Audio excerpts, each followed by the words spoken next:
Survival on Purpose coverage of the 2020 SHOT Show is sponsored by Hog Holsters and Olight Flashlights. Welcome back to Survival on Purpose coverage of the 2020 SHOT Show, and we're going to call this one Joe Flowers Unleashed. Unleashed means Band-Aids, man. I don't know about that. Thank you for coming. Yeah. Other YouTubers, where have you been?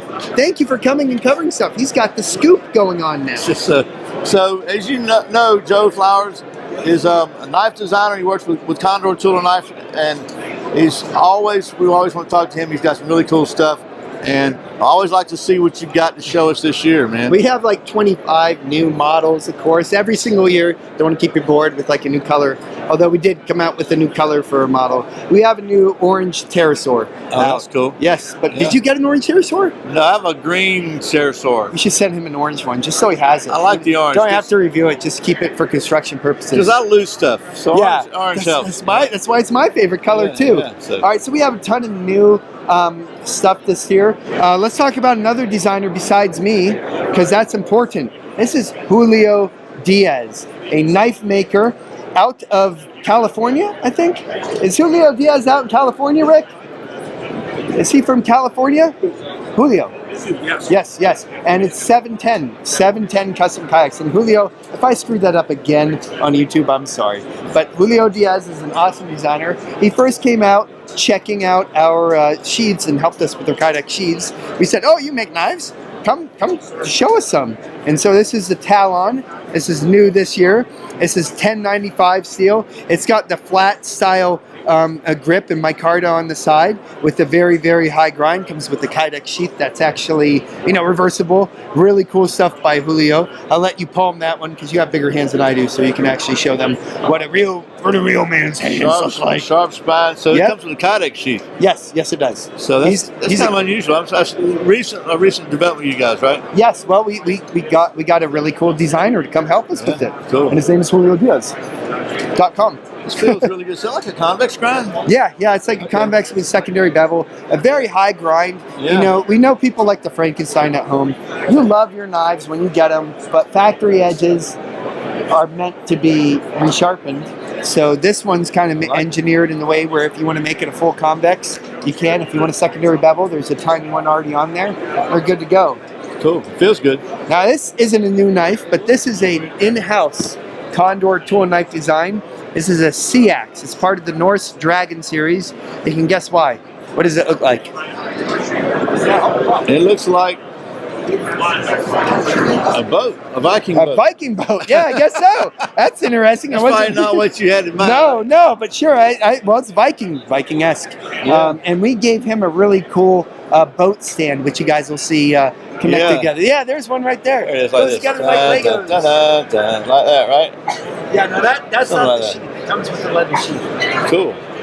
But our engineer Jorge at Condor got a laser printer, and he just started doing all sorts of stuff with it. We laser printed a stacked handle knife for a special edition. We did all sorts of stuff. Then he started making stands out of it. He even made a clock one time. That's pretty cool. So this is like a stick tang, right? Yes, that is a stick tang 1095 high carbon steel, a half convex grind or just a convex grind.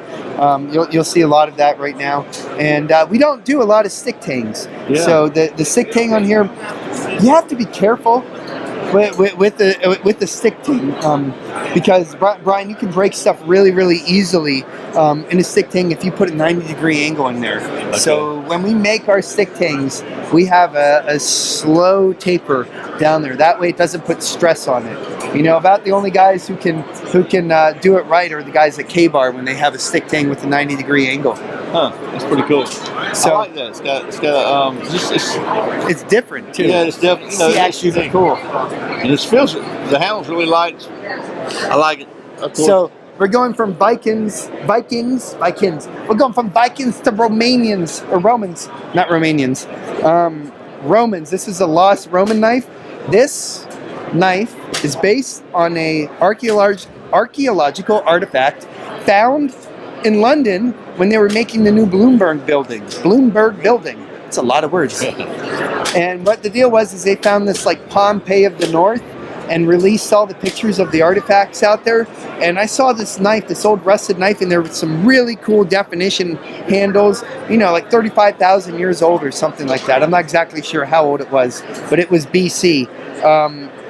And it looked really neat to me. So I was like, it was a neck knife almost, and I decided, I was like, that would look really cool blown up as a woods knife. So this is the Lost Roman knife. It has an archaeological background, full flat grind secondary bevel, 1075 high carbon steel, and really cool etching with the laser engraver.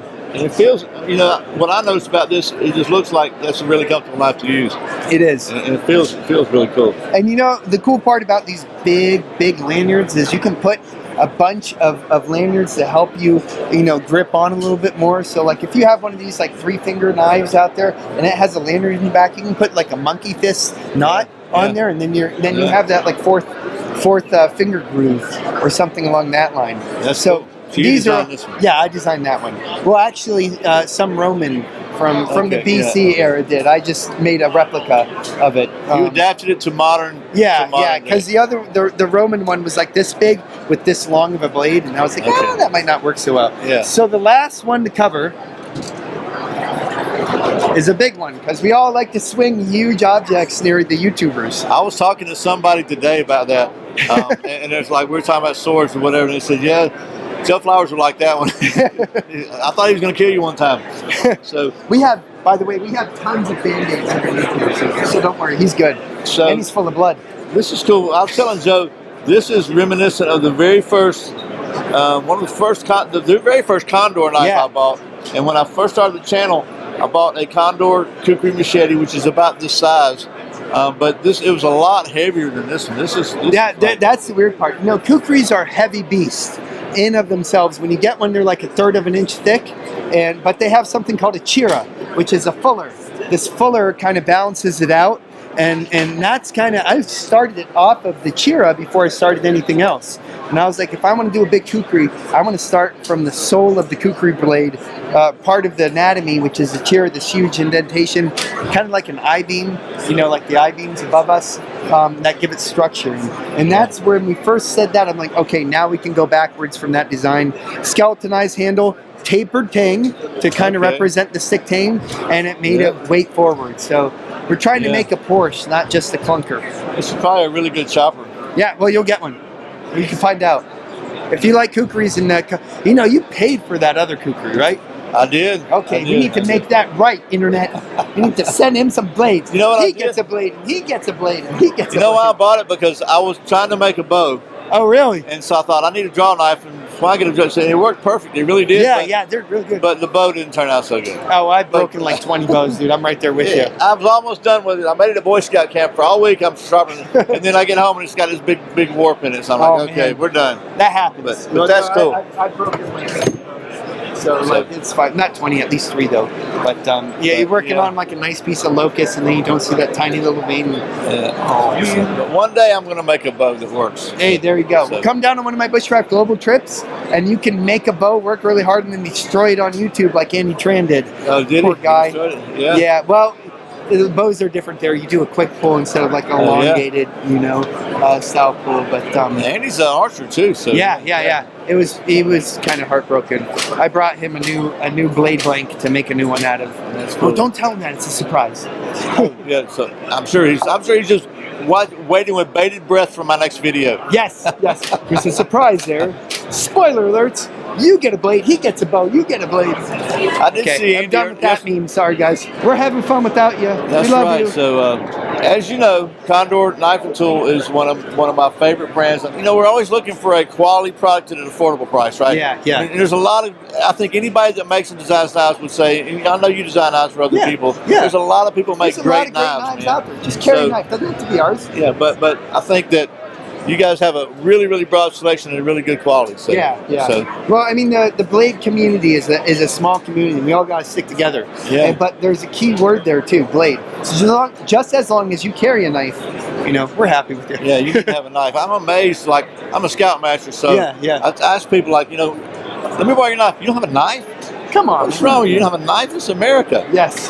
So anyway. That's why I like teaching the Girl Scouts. You can give them Bowies and all sorts of stuff They like without, it, huh? Yeah. Well, they don't have. I mean, no offense, but they don't have the rules like the Boy Scouts do. Yeah. So my wife is a Scoutmaster or Girl Scout leader, and I was like, today they're going to learn how to use a Bowie. She's like, honey, wait, they're 5 or like 8, but they still learn kind of. You know, the reality is the Boy Scouts of America have zero prohibitions on fixed blade knives, but a lot of camps do. Oh, it's on. So on there now. you go. So, now, all right, you just made a new Scout leader. There you go. Anyway, Joe, thanks, man. Thank I really you. appreciate it. Hey, man, where do we go to find out about your stuff? They know, Survival on Purpose. Survival on Purpose. So anyway. Everything else is an accident. Thanks again for watching Survival on Purpose coverage of the 2020 SHOT Show. As Joe said, remember, survival's not an accident. Be prepared. I'll see you next time. Thanks, Joe. Thanks.